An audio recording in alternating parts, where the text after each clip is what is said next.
তোমাদের চ্যানেলে তোমাদের স্বাগত জানাই। প্রিয় মাধ্যমিক শিক্ষার্থী বন্ধুরা, আশা করি তোমরা ভালো আছো। আজকে আমরা এই ভিডিওতে আলোচনা করব মাধ্যমিক 2025-এর জন্য ভূগোলের মোস্ট ইম্পর্ট্যান্ট 5 মার্কের প্রশ্ন নিয়ে। তো তোমাদের কাছে একটাই রিকোয়েস্ট, তোমরা ভিডিওটি না টেনে শেষ পর্যন্ত ধৈর্য সহকারে দেখো। তো কথা না বাড়িয়ে ভিডিওটি শুরু করা যাক। তো দেখো, তোমাদের প্রথম অধ্যায় বহির্জাত প্রক্রিয়া ও তাদের দ্বারা সৃষ্ট ভূমিরূপ। এখান থেকে তোমরা মোস্ট ইম্পর্ট্যান্ট যে প্রশ্নগুলো পড়বে, তো অন স্ক্রিন তোমরা দেখতেই পাচ্ছ। প্রথম প্রশ্ন, নদীর সঞ্চয় কার্যের ফলে সৃষ্ট 3টি ভূমিরূপ চিত্রসহ আলোচনা করো। তো তোমাদের কিন্তু চিত্র অবশ্যই প্র্যাকটিস করতে হবে। তোমরা নদী থেকে পড়বে, নদীর ক্ষয়কার্যের ফলে সৃষ্ট 3টি ভূমিরূপ চিত্রসহ আলোচনা করো। এখানে বানান মিস্টেক হয়েছে, তো অবশ্যই কিন্তু তোমরা চিত্রগুলো প্র্যাকটিস করবে। তারপরে দেখো, হিমবাহের ক্ষয়কার্যের ফলে সৃষ্ট 3টি ভূমিরূপ চিত্রসহ আলোচনা করো। হিমবাহের সঞ্চয় কার্যের ফলে সৃষ্ট ভূমিরূপগুলি চিত্রসহ আলোচনা করো। তারপরে হিমবাহ ও জলধারার মিলিত কার্যের ফলে সৃষ্ট ভূমিরূপগুলি চিত্রসহ আলোচনা করো। তো এইগুলো ছিল কি মোস্ট ইম্পর্টেন্ট প্রশ্ন। এছাড়াও তোমরা আরও দুটি প্রশ্ন তোমরা অন স্ক্রিন দেখতেই পাচ্ছ। এই দুটি প্রশ্ন তোমরা পড়ে রাখবে। বায়ু ও জলধারার মিলিত কার্যের ফলে সৃষ্ট ভূমিরূপগুলো আলোচনা করো। বায়ুর সঞ্চয় কার্যের ফলে সৃষ্ট 3টি ভূমিরূপ চিত্রসহ আলোচনা করো। তারপরে প্রশ্ন দেখো, তারপরে দ্বিতীয় অধ্যায় বায়ুমণ্ডল। তো এখান থেকে তোমরা মোস্ট ইম্পর্টেন্ট যে প্রশ্নগুলো পড়বে, প্রথম প্রশ্ন, উষ্ণতার হ্রাস বৃদ্ধির ভিত্তিতে বায়ুমণ্ডলের স্তর বিন্যাস করে যে কোনো দুটি স্তর সম্পর্কে সংক্ষেপে আলোচনা করো। তো এখানে তোমরা ট্রপোস্ফিয়ার আর স্ট্রাটোস্ফিয়ারটা খুব ভালো করে পড়বে। তারপরে পড়বে বায়ুমণ্ডলের তাপের তারতম্যের কারণগুলি আলোচনা করো।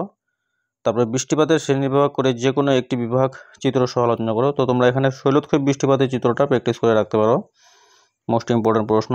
এছাড়াও প্রশ্ন তোমরা যেগুলো পড়বে, বায়ুচাপের নিয়ন্ত্রক বা বায়ুচাপের তারতম্যের কারণগুলি আলোচনা করো। তারপরে ভারতের জলবায়ুর উপর মৌসুমী বায়ুর প্রভাব, আর পৃথিবীর বায়ুচাপগুলোর সাথে নিয়ত বায়ুর সম্পর্ক। এই ছিল দ্বিতীয় অধ্যায় থেকে মোস্ট ইম্পর্টেন্ট প্রশ্ন। এবার চলে যাবো আমরা তৃতীয় অধ্যায় বায়ুমণ্ডল। তো এখান থেকে তোমরা মাত্র দুটি প্রশ্ন পড়বে। তার মধ্যে প্রথম প্রশ্নটি কিন্তু পরীক্ষায় আসবেই, সমুদ্র স্রোত সৃষ্টির কারণ। ঠিক আছে, এটা প্রতি 1 বছর অন্তর অন্তর প্রত্যেকবারই কিন্তু পরীক্ষায় আসে। এছাড়াও তোমরা জোয়ার ভাটার কারণ ফলাফলটা বা জোয়ার ভাটার প্রভাব দেখে রাখবে। এরপরে দেখো পঞ্চম অধ্যায় ভারত। তো এখান থেকে প্রথমে আমি তোমাদের জন্য দুটি পার্থক্য রেখেছি মোস্ট ইম্পর্ট্যান্ট। আমার মনে হয় এই দুটি পার্থক্যের মধ্যে একটি পার্থক্য এবার কিন্তু তোমরা পাবে। তো প্রথম প্রশ্ন দেখো, ভারতের পূর্ব উপকূলের সমভূমি ও পশ্চিম উপকূলের সমভূমির প্রাকৃতিক বৈশিষ্ট্যের পার্থক্য আলোচনা করো। মোস্ট ইম্পর্ট্যান্ট প্রশ্ন এটা। আর উত্তর ভারতের নদ নদী ও দক্ষিণ ভারতের নদ নদীর মধ্যে পার্থক্যগুলি আলোচনা করো। এছাড়াও তোমরা পড়ে রাখবে আরও মোস্ট ইম্পর্টেন্ট দুটি প্রশ্ন, পূর্ব ও মধ্য ভারতে লৌহ ইস্পাত শিল্পের কেন্দ্রীভবনের কারণগুলি আলোচনা করো। আর পশ্চিম ভারতে পেট্রোরসায়ন বা পেট্রোকেমিক্যাল শিল্পের কেন্দ্রীভবনের কারণগুলি আলোচনা করো। তো এই দুটি প্রশ্নের মধ্যে তোমরা একটি পেতে পারো, খুবই গুরুত্বপূর্ণ। তারপরে দেখো, চা, কফি, গম, ধান, কার্পাস চাষের অনুকূল পরিবেশ আলোচনা করো।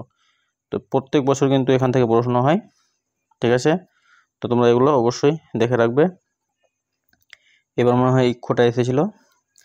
এছাড়াও পড়বে তোমরা ভারতের জনসংখ্যা বন্টনের তারতম্যের কারণগুলি আলোচনা করো, অথবা ভারতের অসম জনবন্টনের তারতম্যের কারণগুলি আলোচনা করো। তোমাদের প্রশ্নটা কিন্তু ঘুরিয়ে আসতে পারে, ভারতের অসম জনবন্টন দিতে পারে বা ভারতের জনসংখ্যা বন্টনের তারতম্য দিতে পারে। এছাড়াও অতিরিক্ত তোমরা আরও দুটি প্রশ্ন দেখে রাখতে পারো, যে দৈর্ঘ্য বরাবর এবং প্রস্থ বরাবর হিমালয়ের শ্রেণীবিভাগ, আর ভারতের 2 প্রকার স্বাভাবিক উদ্ভিদ অঞ্চলের বন্টন ও বৈশিষ্ট্য। তো প্রিয় শিক্ষার্থী বন্ধুরা, ভিডিওটি ছিল এই পর্যন্তই। ধন্যবাদ।